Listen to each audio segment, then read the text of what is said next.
नमस्कार दोस्तों। आइए इस क्लास में हम लोग हिंदी व्याकरण का एक महत्वपूर्ण चैप्टर देखेंगे, क्रिया। क्रिया से जो है एग्जाम में 2 से 3 प्रश्न जो है पूछ लिया जाता है। और यहाँ पर ध्यान दीजिएगा, यहाँ पर जो है प्रीवियस क्वेश्चंस का यहाँ पर आपको डिस्कशन मिलेगा इस चैप्टर से, जो किसी न किसी एग्ज़ाम्स में यहाँ से प्रश्न पूछा गया होगा। चाहे आप पीजीटी की तैयारी कर रहे हैं, केवीएस की, या यूपी पुलिस की, या बिहार कांस्टेबल की, या यूपी डाइट की, या टीईटी की, या सुपर टेट की, सभी प्रकार के एग्ज़ाम्स के लिए बहुत ही इम्पोर्टेंट होने वाला है। और ये क्वेश्चंस जो लिया गया है यहाँ पर प्रीवियस क्वेश्चंस लिया गया है, ताकि आपको एक नया आइडिया भी लगे कि एग्ज़ाम में कैसा कैसा प्रश्न पूछा जाता है। और ये मेरा जो होगा क्रिया से पार्ट 1 वीडियो होने वाला है। इसमें हम लोग जो देखेंगे लगभग जो है 45 प्लस क्वेश्चन हम लोग देखने वाले हैं। तो आइए देख लेते हैं पहला क्वेश्चन। देखिएगा, पहला क्वेश्चन हम लोग देख लेते हैं क्रिया से। कह रहा है पहला क्वेश्चन कि क्रिया के मूल रूप को क्या कहते हैं। क्रिया का जो मूल रूप होता है उसे क्या कहा जाता है। तो ध्यान रखिएगा, क्रिया का जो मूल रूप होता है उससे हम लोग क्या बोलते हैं, धातु बोलते हैं। क्या बोलते हैं, धातु बोलते हैं। और ध्यान दीजिएगा, अगर पूछा जाए कि क्रम के आधार पर क्रिया का कितना भेद होता है, तो याद रखिएगा क्रम के आधार पर क्रिया का 2 भेद होता है। पहला याद रखिएगा आप, सकर्मक क्रिया, पहला सकर्मक क्रिया, और दूसरा याद रखिएगा अकर्मक क्रिया। बहुत इंपॉर्टेंट है, कई बार एग्जाम में पूछा हुआ है कि क्रम के आधार पर क्रिया के कितने भेद होते हैं, तो 2, पहला सकर्मक क्रिया और दूसरा अकर्मक क्रिया। आई होप आप समझ गए होंगे। चलिए दूसरा क्वेश्चन देख लेते हैं। कह रहा है निम्नलिखित में सकर्मक क्रिया छांटिए। सकर्मक क्रिया का मतलब ये होता है कि किसी वाक्य में जो होगा क्रिया जो होगी अपने साथ जो होगी कर्म लेगी। क्रिया जो है अपने साथ अगर कर्म को रख रही है तो उस वाक्य में क्या हो जाएगा, सकर्मक क्रिया हो जाएगा। तो ध्यान दीजिएगा, इसमें जो है लिखना जो है क्या है, सकर्मक क्रिया है। जैसे लिखना से अगर वाक्य बनाएंगे तो ध्यान दीजिएगा, जैसे बनाएंगे वह पत्र लिखती है, वह पत्र लिखती है। देखिए लिखती क्या है, आपका एक क्रिया हो गया, और ये जो है एक कर्म को ले रही है। तो क्रिया अपने साथ जब कर्म को लेगी तो वहाँ पर क्या हो जाएगा, वह क्रिया जो होगी सकर्मक क्रिया में हो जाएगी। तो लिखना क्या हो गया आपका, सकर्मक क्रिया हो गया। और याद रखिएगा, चलना, मुस्कुराना और सोना ये जो है अकर्मक क्रिया है। अकर्मक क्रिया में क्या होगा कि क्रिया अपने साथ जो है कर्म को नहीं रखती है। क्रिया अपने साथ जब कर्म को नहीं रखती है तो वहाँ अकर्मक क्रिया होता है। अकर्मक क्रिया का वह वाक्य उदाहरण हो जाएगा।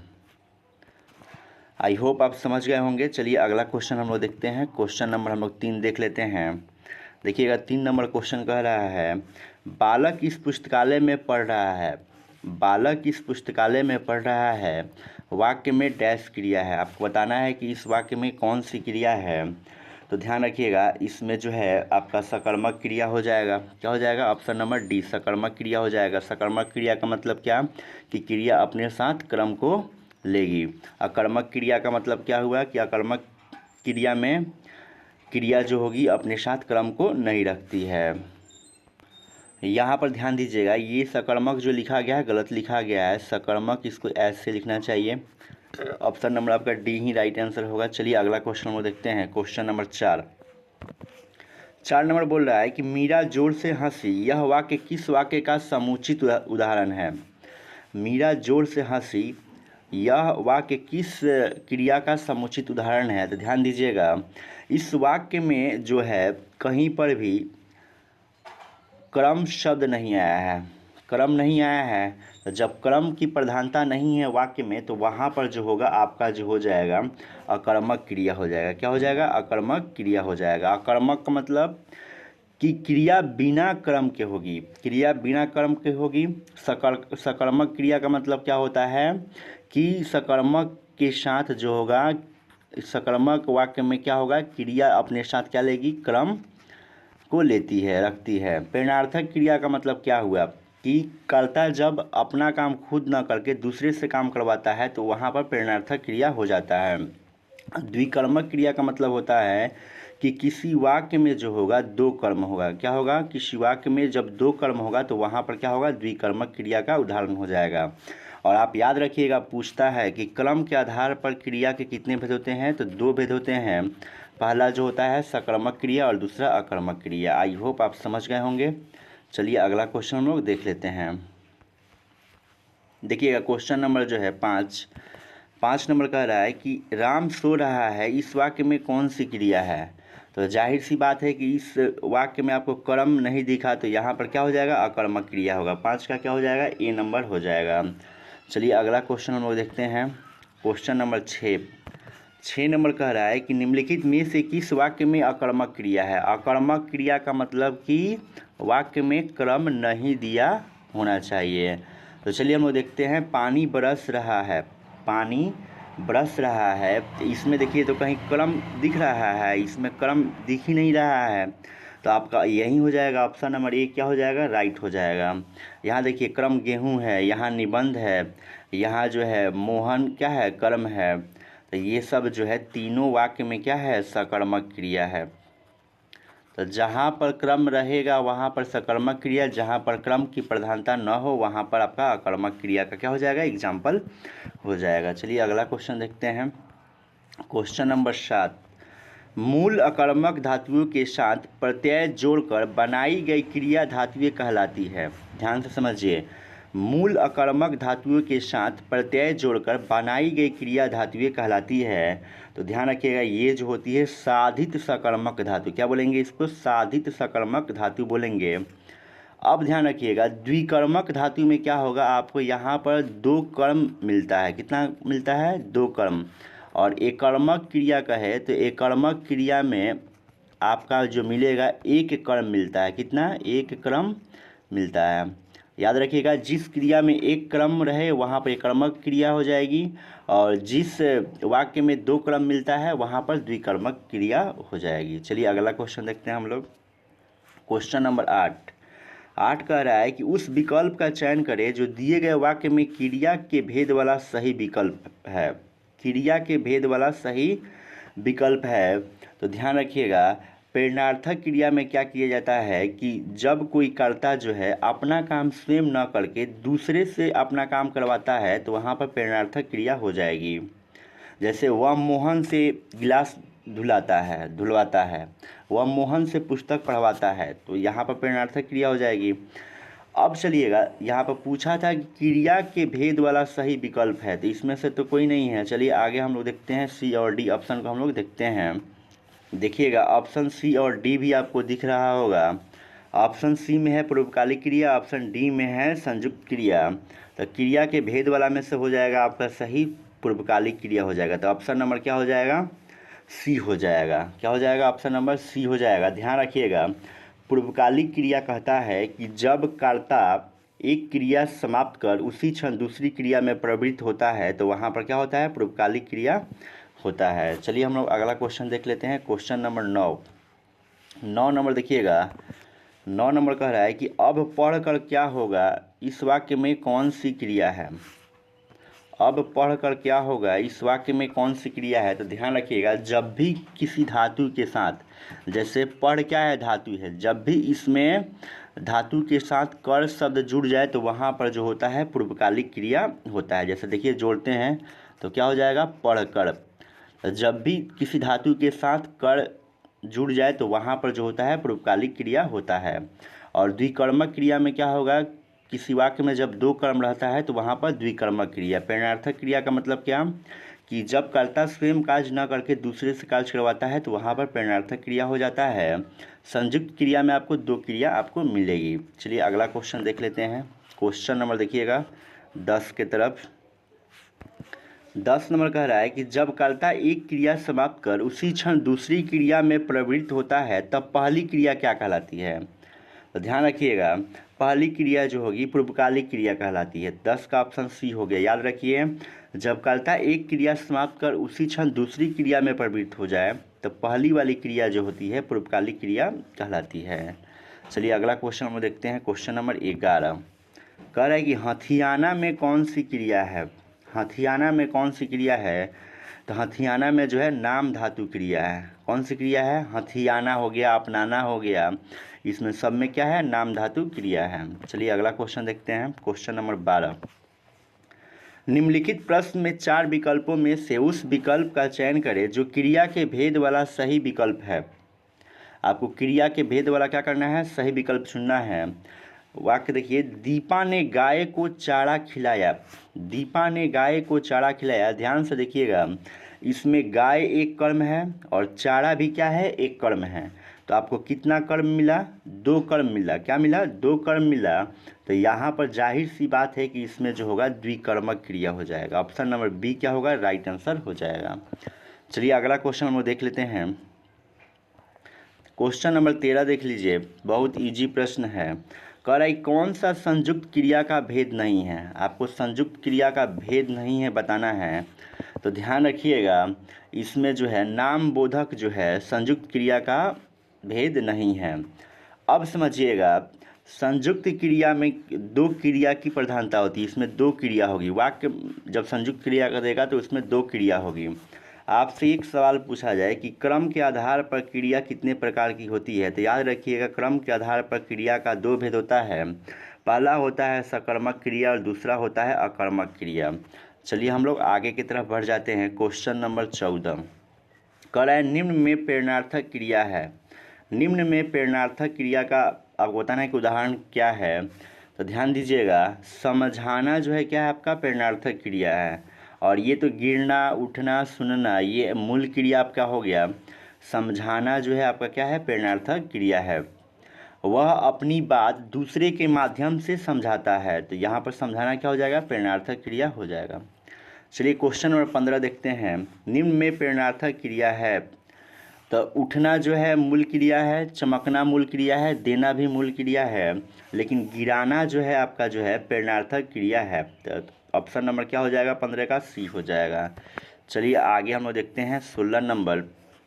और 16 भी कह रहा है निम्न में प्रेरणार्थक क्रिया है, यानी कि जब कर्ता स्वयं कार्य न करके दूसरे से काम करवाता है तो वहाँ प्रेरणार्थक क्रिया होता है। तो वो क्रिया आपको क्या करना है, चुनना है। तो ध्यान दीजिएगा, चलना जो है मूल क्रिया है, पढ़ना भी मूल क्रिया है, बदलना भी मूल क्रिया हो जाएगा, लेकिन जगाना ये जो होगा आपका प्रेरणार्थक क्रिया हो जाएगा। आई होप आप समझ गए होंगे। कहीं पर भी डाउट होता है तो आप कमेंट सेक्शन में ज़रूर कमेंट करके बताएंगे। चलिए हम लोग अगला क्वेश्चन देख लेते हैं। देखिएगा क्वेश्चन नंबर जो है 17 नंबर देख लीजिए। 17 नंबर कह रहा है चूड़ी अच्छी थी में थी कौन सी क्रिया है। चूड़ी अच्छी थी में ये थी जो दिख रहा है, इसमें कौन सी क्रिया है। तो ध्यान दीजिएगा, इसमें जो है योजक क्रिया है। थी जो है कैसी क्रिया है, योजक क्रिया है। और आपसे अगर पूछ देता है कि योजक का चिन्ह कैसा होता है, तो ये जो है योजक का क्या है, आपका चिन्ह है। तो इस चीज़ को आप ध्यान रखेंगे। चलिए आगे हम लोग बढ़ जाते हैं। क्वेश्चन नंबर 18 सभी चिट्ठियाँ डाक से भेजी गई। सभी चिट्ठियाँ डाक से भेजी गई, इसमें कर्ता है। तो ध्यान रखिएगा, इसमें कर्ता जो है आपका चिट्ठियाँ हो जाएगा। क्या हो जाएगा, चिट्ठियाँ हो जाएगा। तो आपका राइट आंसर हो जाएगा ऑप्शन नंबर डी हो जाएगा। चलिए अगला क्वेश्चन हम लोग देख लेते हैं। 19 नंबर कह रहा है कि हथियाना, चिकनाना किस प्रकार की क्रिया है। तो ध्यान रखिएगा, ये जो है नाम धातु क्रिया है। कैसी क्रिया है, नाम धातु क्रिया है। हथियाना हो गया, चिकनाना हो गया, ये नाम धातु क्रिया है। और आपको हम बताए थे प्रेरणार्थक क्रिया के बारे में कि जब कर्ता स्वयं कार्य न करके दूसरे से अपना काम करवा लेता है तो वहाँ जो होता है प्रेरणार्थक क्रिया होता है। चलिए हम लोग अगला क्वेश्चन देखते हैं। क्वेश्चन नंबर 20 अधोलिखित किस वाक्य में अकर्मक क्रिया है। अकर्मक क्रिया का मतलब कि किसी वाक्य में क्रिया के साथ जो होगा, क्रिया के साथ क्रम नहीं होगा। क्रिया के साथ जब क्रम नहीं होगा तो वहाँ पर अकर्मक क्रिया होगी। तो ध्यान रखिएगा, रामू खाना खा रहा है, तो खाना में यहाँ पर क्रम है तो ये सकर्मक क्रिया हो जाएगा। चालक गाड़ी चलाता है, तो गाड़ी यहाँ पर क्या है, क्रम है, तो इस वाक्य में सकर्मक क्रिया हो जाएगा। माँ स्वेटर बुनती है, तो स्वेटर क्रम है, तो यहाँ पर क्या हो जाएगा, ये भी क्या हो जाएगा, सकर्मक क्रिया हो जाएगा। श्याम हंसता है, इसमें जो है क्रम नहीं है, क्रिया के साथ क्रम नहीं है, तो इसी में क्या है, आपका अकर्मक क्रिया है। तो ऑप्शन नंबर सी जो होगा राइट आंसर हो जाएगा। आई होप आप समझ चुके हैं। कहीं पर भी डाउट होता है तो आप कमेंट सेक्शन में ज़रूर कमेंट करेंगे, तो आपका समस्या का समाधान किया जाएगा। चलिए हम लोग अगला क्वेश्चन देखते हैं।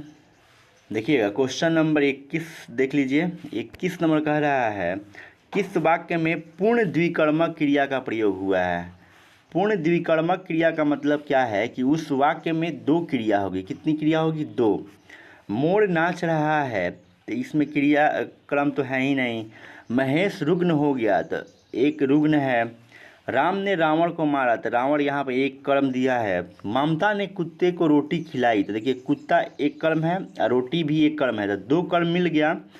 तो जहाँ पर दो कर्म मिले किसी वाक्य में तो वही वाक्य जो होता है द्विकर्मक क्रिया का एग्जाम्पल होगा। तो ऑप्शन नंबर क्या हो जाएगा आपका? डी हो जाएगा 21 का।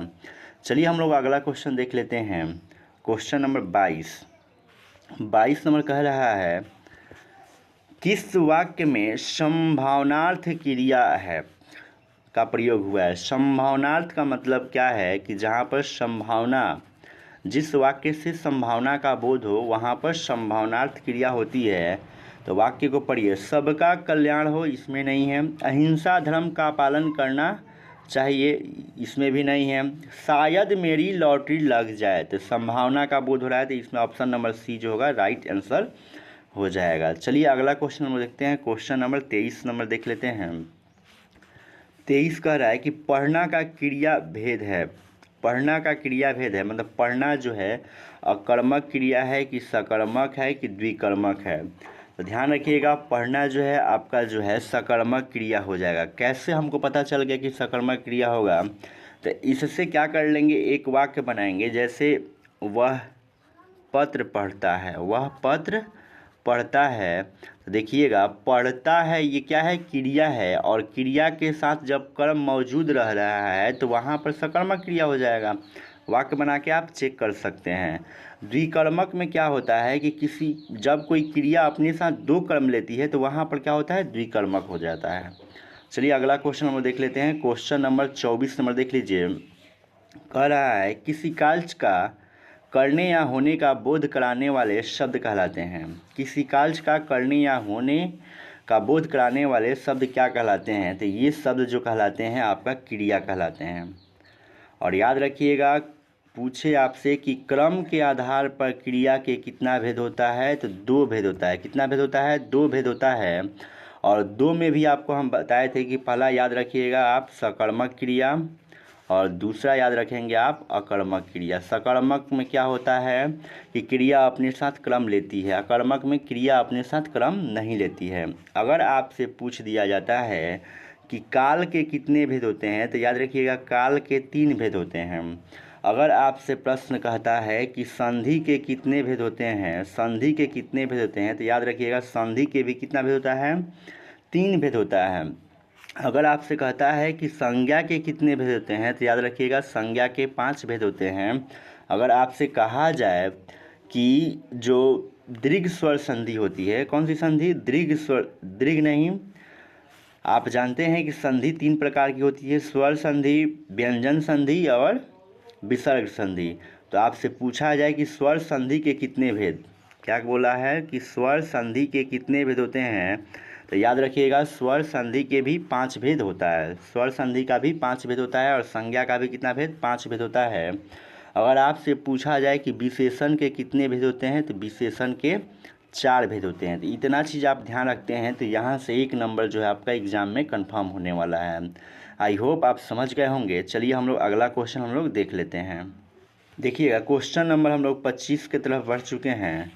कह रहा है 25 नंबर क्रम के आधार पर क्रिया के कितने भेद होते हैं। तो अभी हम आपको बताते आ रहे हैं कि क्रम के आधार पर क्रिया के 2 भेद होते हैं। कितने भेद? 2 भेद होते हैं। एक होता है सकर्मक क्रिया और एक होता है अकर्मक क्रिया। लेकिन आपसे अगर पूछ दे कि वर्ण के कितने भेद होते हैं, कहे कि वर्ण के कितने भेद होते हैं, तो याद रखिएगा कि वर्ण के 2 भेद होते हैं, स्वर वर्ण और व्यंजन वर्ण। यदि आपसे कहता है कि विशेषण के कितने भेद होते हैं, तो याद रखिएगा विशेषण के 4 भेद होते हैं। कितने भेद? 4 भेद होते हैं।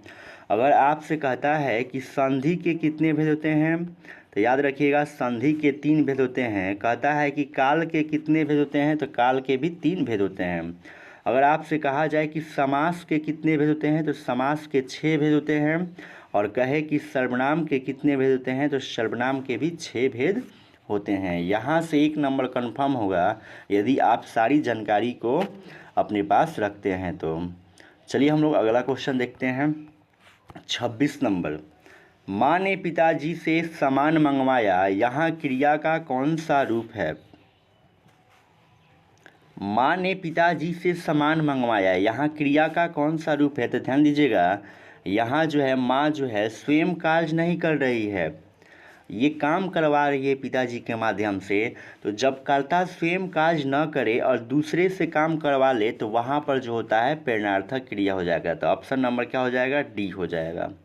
चलिए अगला क्वेश्चन देखते हैं। 27 नंबर कह रहा है कि प्रेरणार्थक क्रिया है, प्रेरणार्थक क्रिया है तो ध्यान रखिएगा, गिरना जो है मूल क्रिया है, बोलना मूल क्रिया है, कहना भी मूल क्रिया है, लेकिन सुनाना जो है आपका क्या है? प्रेरणार्थक क्रिया हो जाएगा। Option number C. चलिएगा अगला क्वेश्चन देखते हैं। 28 नंबर कह रहा है क्रिया चुनिए, अखिल घर के आंगन में खेलता है, तो इसमें क्रिया क्या है? खेलता है, क्या है? क्रिया है। तो ऑप्शन नंबर ए हो जाएगा। 28 का ऑप्शन नंबर ए हो जाएगा। चलिए अगला क्वेश्चन हम देखते हैं। क्वेश्चन नंबर 29 देख लीजिए। क्रिया चुनना है, मेरी बहन सविता हिंदी भाषा सीखती है, तो इसमें सीखती है क्या है? क्रिया है। तो ऑप्शन नंबर सी जो होगा आपका राइट आंसर हो जाएगा। यहाँ पर यदि आपसे पूछा जाए कि हिंदी दिवस कब मनाया जाता है, तो याद रखिएगा कि हिंदी दिवस जो है 14 सितंबर को मनाया जाता है। कब मनाया जाता है? 14 सितंबर को मनाया जाता है। अगर आपसे पूछता है कि विश्व हिंदी दिवस कब मनाया जाता है, तो याद रखिएगा विश्व हिंदी दिवस 10 जनवरी को मनाया जाता है। अगर कहता है कि हिंदी भाषा की लिपि क्या होती है, तो याद रखिएगा हिंदी भाषा की लिपि जो होती है देवनागरी होती है। तो इतना चीज़ आपको क्या करना है? ध्यान रखना है।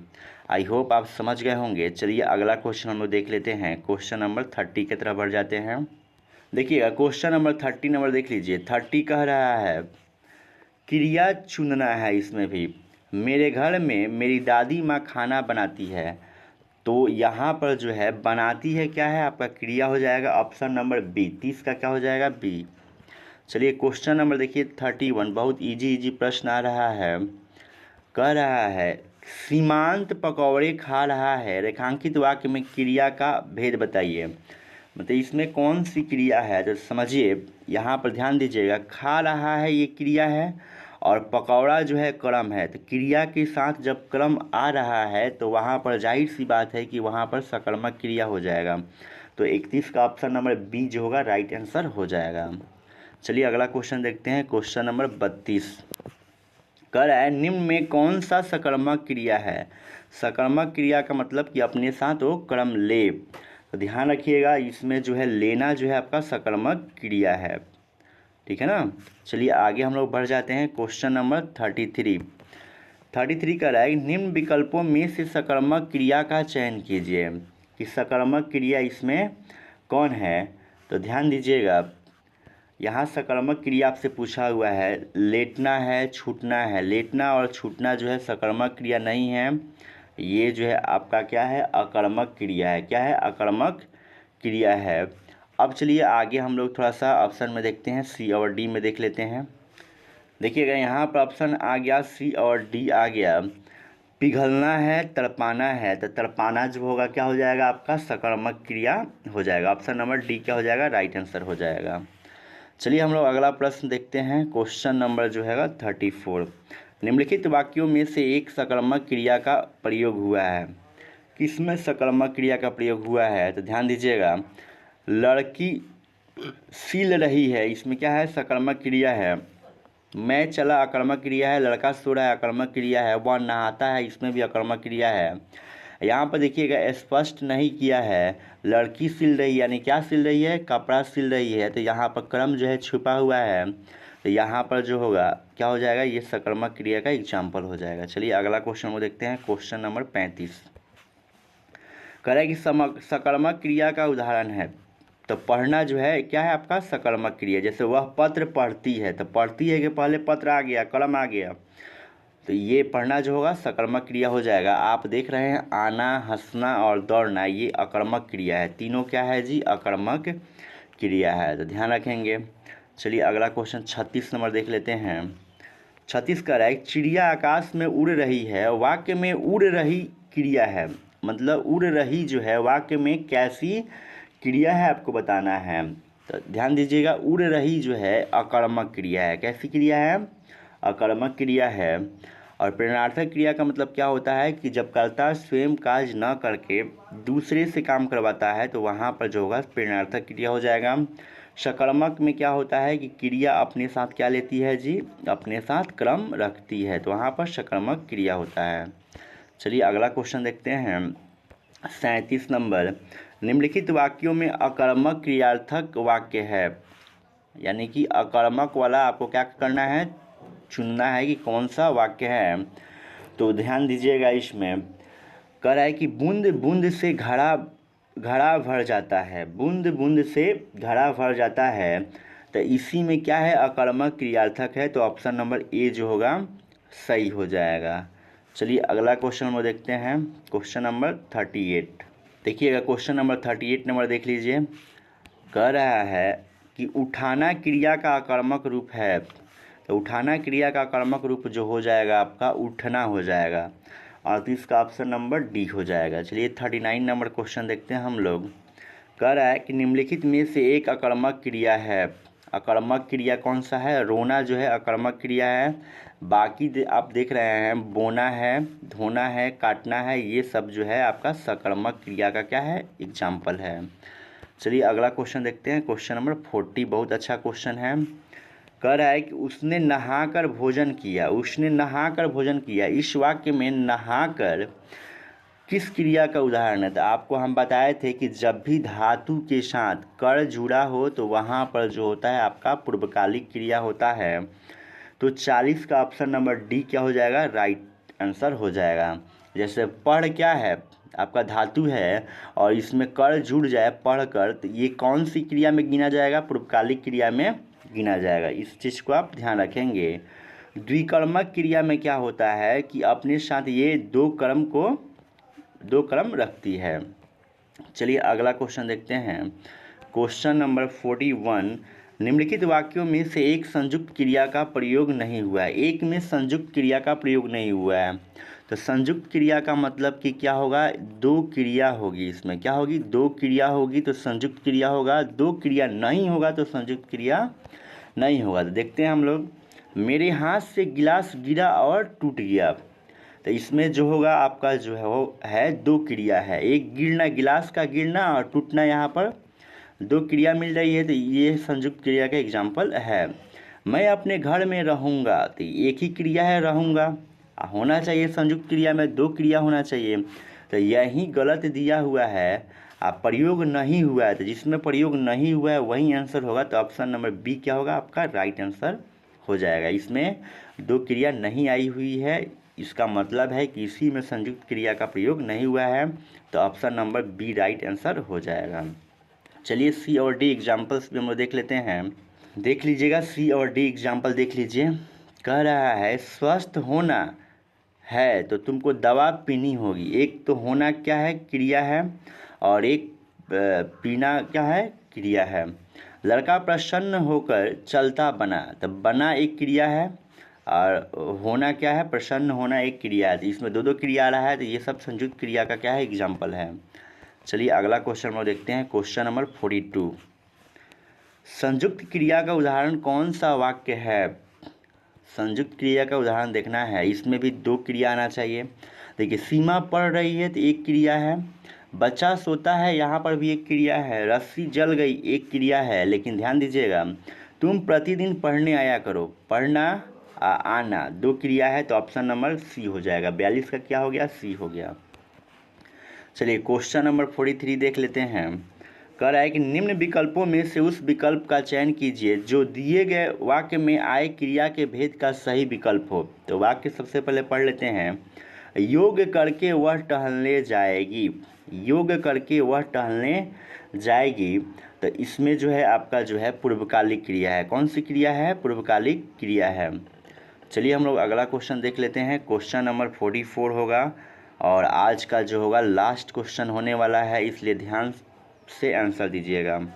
कह रहा है निम्न वाक्य में कोष्टक में दिए गए पद के परिचय वाला सही विकल्प चुनिए।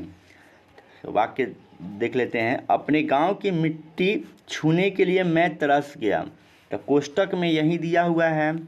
तो इसी के बारे में आपको सही विकल्प के अनुसार क्या करना है। तरस गया माने क्या है। मध्यम पुरुषवाचक सर्वनाम है, नहीं है।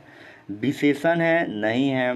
हर्षबोधक अव्यय है, ये भी नहीं है। तरस गया क्या है आपका, एक क्रिया है, तो यही ऑप्शन नंबर डी क्या हो जाएगा, राइट आंसर हो जाएगा। और कोई कहता है कि क्रम के आधार पर क्रिया कितने प्रकार की होती है, तो याद रखिएगा 2 प्रकार की होती है। एक याद रखिएगा सकर्मक क्रिया और एक याद रखिएगा आप अकर्मक क्रिया। ये क्रम के आधार पर क्रिया कितने प्रकार की हो गई, 2 प्रकार की हो गई। आई होप आप समझ गए होंगे। देखिए सारा क्वेश्चन जो है किसी ना किसी एग्जाम्स में पूछा गया है, तो आपको एक नया आइडिया भी लग रहा होगा कि एग्ज़ाम में कैसा कैसा क्वेश्चन पूछा जाता है। तो आज के लिए इतना ही। आप कमेंट सेक्शन में ज़रूर कमेंट करके बताइए कि आपको ये वीडियो कैसा लगा। अगर अच्छा लगा होगा तो एक लाइक का बटन तो बनता ही है, और आप इस वीडियो को अपने दोस्तों के पास ज़्यादा से ज़्यादा शेयर कीजिए ताकि उन्हें भी लाभ मिल सके। चलिए मिलते हैं पार्ट 2 वीडियो में, तब तक के लिए धन्यवाद।